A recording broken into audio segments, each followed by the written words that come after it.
یقیناً دلی طور پر یہ خوشی ہے کہ ایران نے اسرائیل اور امریکہ کو جو گھٹنے ٹیکنے پر مجبور کیا ہے، یقیناً ہم اس بات پر خوش ہیں کہ اسلام کے خلاف جتنے بھی دشمن تھے وہ گھٹنے ٹیکنے پر مجبور ہوئے۔ لیکن یار یہاں افسوس کی بات یہ ہے کہ غزہ والے معصوم بچوں کا کوئی نہیں بن سکا۔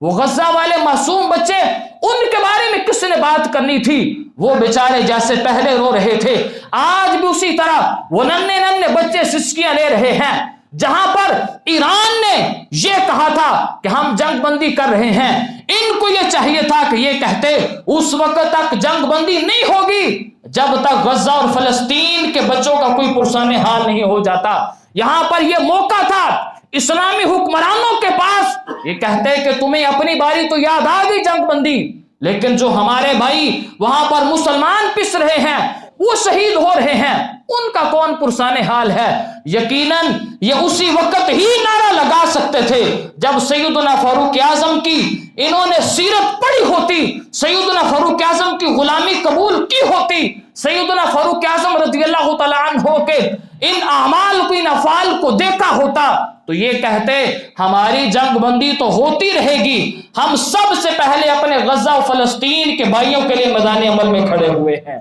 یقیناً ہمیں خوشی ہے، لیکن افسوس اس بات کا ہے کہ یہ غزہ کے معصوم بچوں کے بارے میں کیوں نہیں سوچا گیا، ان کے بارے میں کیوں نہیں کوئی میدان عمل میں اترا، ان کے بارے میں کسی کو آواز اٹھانی چاہیے تھی۔